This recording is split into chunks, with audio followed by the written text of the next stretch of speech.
Ficha limpia. Ficha limpia, no tan limpia. No tan limpia, No tan y de limpia. hecho, como decías, se transformó finalmente en el eje de la campaña en la ciudad de Buenos Aires, precisamente porque se cayó en el Senado. Y ahora la discusión es quién es el padre de la caída. de la caída, digamos. A quién se le atribuye el fracaso en la Cámara de Senadores.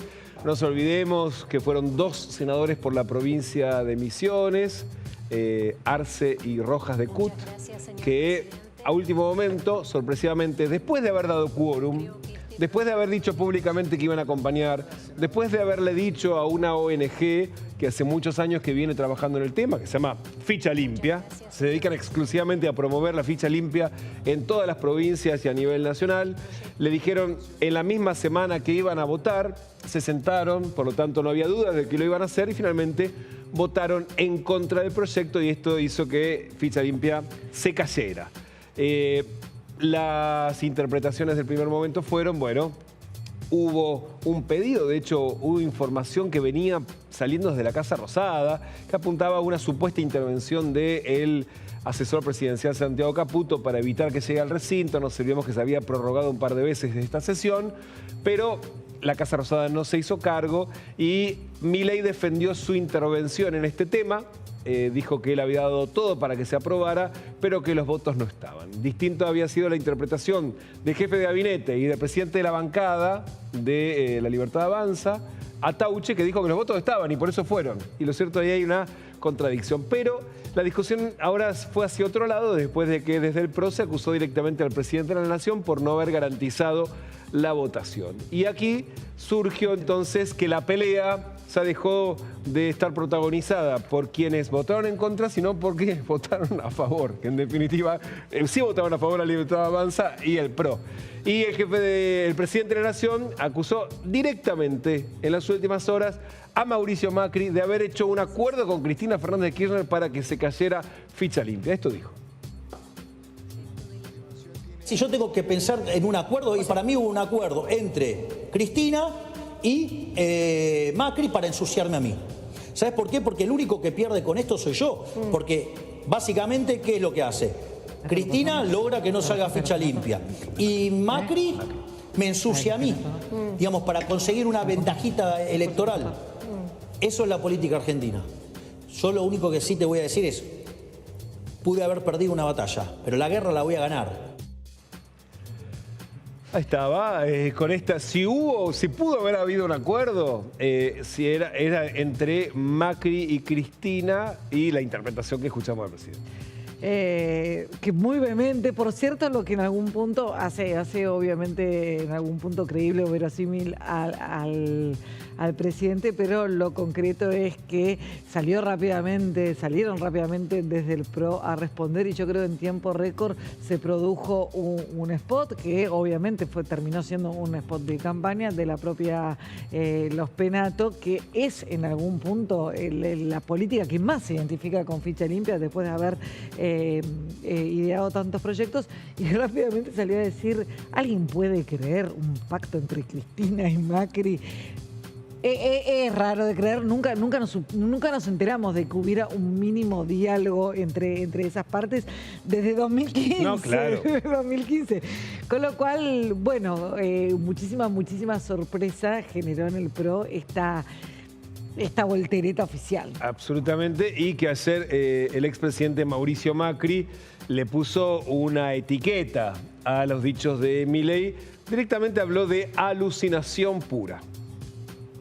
Para mí ha sido una infinita desilusión, porque es una alucinación, una seria alucinación, es un disparate cósmico lo que acabamos de escuchar y la verdad que, bueno, estoy tratando de reflexionar qué es lo que está pasando, porque la verdad que me da mucha tristeza. ¿Cómo afecta esto a un posible acuerdo en la provincia? No voy a emitir más opiniones, estamos concentrados en el 18 a votar para cuidar lo que logramos en estos 17 años, que además se transformó en una discusión de valores, si es la verdad que lo representa Silvia Los Penato o la mentira y la oscuridad de todo lo que ha pasado alrededor de Ficha Limpia. Bueno, varias cosas para marcar. Por un lado, lo que preguntaba el periodista de, bueno, cómo esto después impacta, las alucinaciones impactan para después del 18, porque hay vida después del 18, hay elecciones después del 18 y hay campañas después del 18. Pero a mí igual no dejó de sorprenderme ver ese logo, ese micrófono, ese medio y Macri en ese medio. Creo que es la primera vez. Sí, no sé, pero no tengo registro de haberlo visto antes. Por lo menos en un mano a mano. Está bien, ¿Cómo era han un móvil, pero cambiado igual. digamos, el mapa político cómo ha cambiado? Digamos. ¿Cómo cambió el mapa político? ¿Cómo cambian los medios también? Sí, también. El 9 de julio, después lo vamos a hablar, va a ser el tiempo para que cierra el plazo para presentar las alianzas en la provincia de Buenos Aires. Así que desde el 18 de mayo o desde el 19, la primera mañana del lunes, de este lunes, hasta el 9 de julio, tendrán entonces ahí ver si hay chances de que se recomponga o no esta discusión que evidentemente está exacerbada por la elección porteña y que de hecho es un poco lo que me dice Milei, lo que dice Macri, que decir, bueno, se transformó esto en el tema. Decía, eso es un tema de valores de cada espacio político. Es un tema de valores y tanta virulencia en algún punto da la pauta o daría la impresión de que no es una elección que para ninguno esté cerrada. Si el gobierno estuviera muy tranquilo, que adorne realmente, saca varios cuerpos, probablemente tendría un nivel de agresividad menor con el PRO, con el que después eventualmente quiere o no negociar la provincia de Buenos Aires, pero se sabe que hay alguna intención ahí. Pero esa virulencia de ambas partes quiere decir que evidentemente está peleada. Y también una gran incógnita que nos va a quedar siempre por ahí después de la elección se revela es si este tema de ficha limpia en algún punto irrumpió en la agenda de la campaña de una manera que el PRO seguro que no preveía, porque el PRO preveía que se aprobaba. Si este tema irrumpió de una manera que el gobierno en definitiva no calculaba. Eso quedará para el análisis posterior de los resultados, claramente. Sí, y hay una cuestión, si uno repasa lo que fue el debate de los candidatos de la Ciudad de Buenos Aires, el anti-kirchnerismo estaba en el centro de el discurso de Adorni, de Marra y también de los Penato.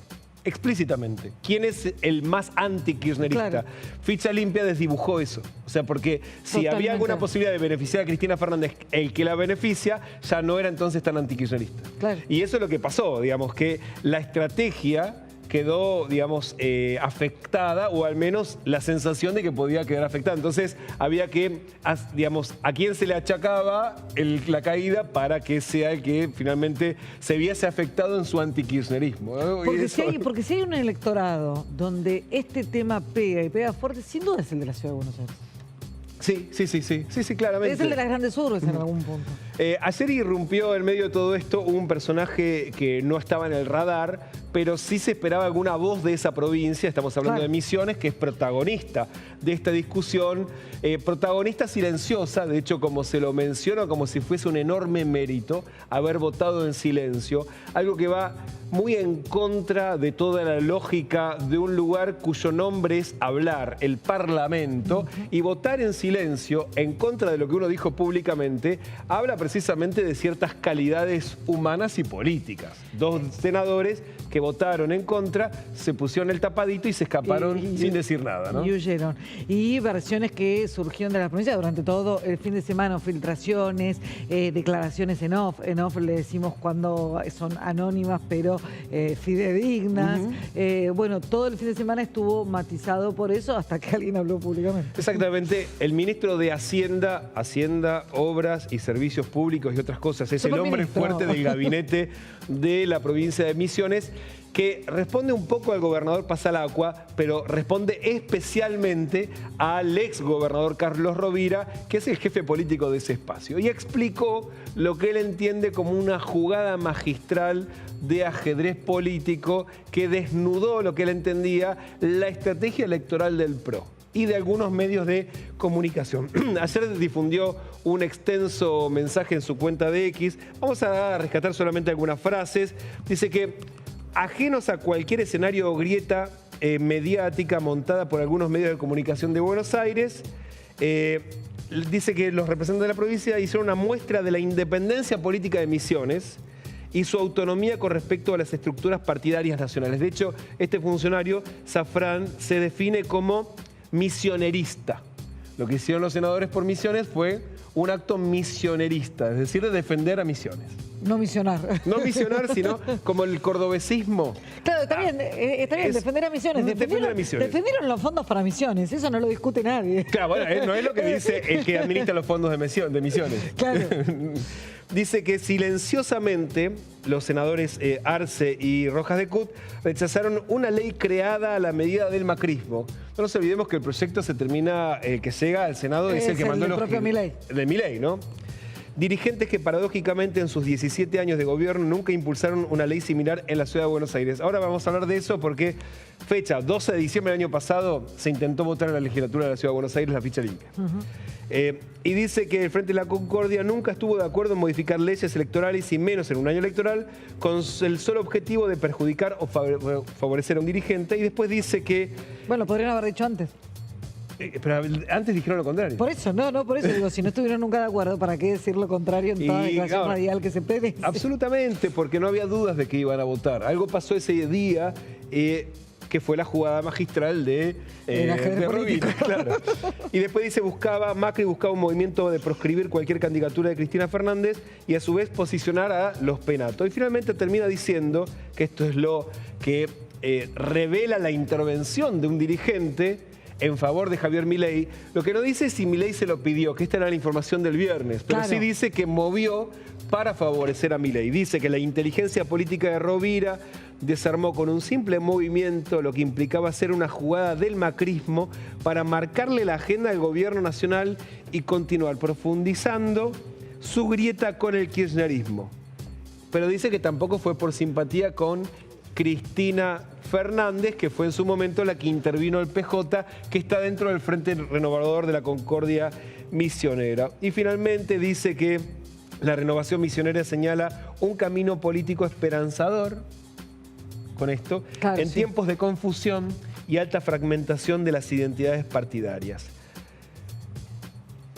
Es decir, Rovira actúa para que Macri no le marque la cancha a Milei. Con un proyecto de Milei. Con un proyecto de Milei para, de hecho, favorecer a que emerja un nuevo liderazgo nacional, el de Milei, y que caigan finalmente los viejos liderazgos que ya están pasados, como el de Cristina y el de Macri. Este es el análisis. El argumento.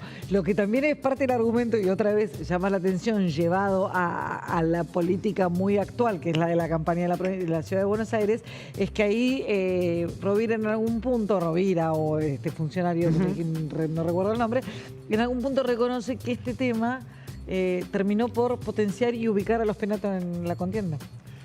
Bueno, que era lo que él quería evitar con esto. Claro, pero bueno, que en algún punto es una duda de cómo termina quedándote. Hay un dato para agregar y para profundizar. El 12 de diciembre, la última sesión del año pasado en la legislatura de la Ciudad de Buenos Aires, se llegó con ficha limpia hasta votarse. En la Ciudad de Buenos Aires, a diferencia del Congreso Nacional, que es bicameral y que necesitaba mayoría absoluta, ese tipo de normas en la legislatura porteña requieren 2/3 del total de los miembros, es decir, 40 votos. Claro. ¿Cuántos hubo? 39. Hubo 39 porque de hecho ya se sabía de antemano porque que había un misionero en la ciudad. 18 de Unión por la Patria habían dicho que no y los 3 de la izquierda dijeron que no. Sí. Con otros argumentos. Acá en la Ciudad de Buenos Aires nos estaba proscribiendo Cristina Fernández. No, claro, por supuesto. Pero era que es inconstitucional porque por algo es la justicia la que determina en qué instancia está firme una condena o no y por la falta de credibilidad de la justicia porteña. Estos eran los argumentos principales y eran 21 votos. Sí. Ni uno más ni uno menos. No alcanzaba. Y de hecho fracasó el intento por votarlo y lo que estaba detrás era la misma ONG, Ficha Limpia, que también avanzó en la Ciudad de Buenos Aires y se logró un consenso muy difícil. Estamos hablando que frente a eso hay 8 bloques que se pusieron de acuerdo para avanzar y no ocurrió. Por lo tanto, ahí seguramente estaba mal informado el funcionario, pero hubo un intento también en la Ciudad de Buenos Aires. Lo que no había eran los votos, pero a nivel nacional sí estaban los votos. Claro, supuestamente. Bueno, por lo menos es lo que públicamente habían dicho esos senadores y que finalmente no ocurrió. ¿Cómo va a impactar esto en la elección del domingo? Lo sabremos el domingo. Tal vez es muy difícil saber cuántos electores cambian su voto. Y, claro, exacto, eso es lo que va a ser difícil saber qué impacto tuvo. Pero bueno, probablemente entre las encuestas y los resultados se pueda elaborar algún análisis. En definitiva, si la última semana hubo algún cambio o cambios de tendencia o todo lo contrario.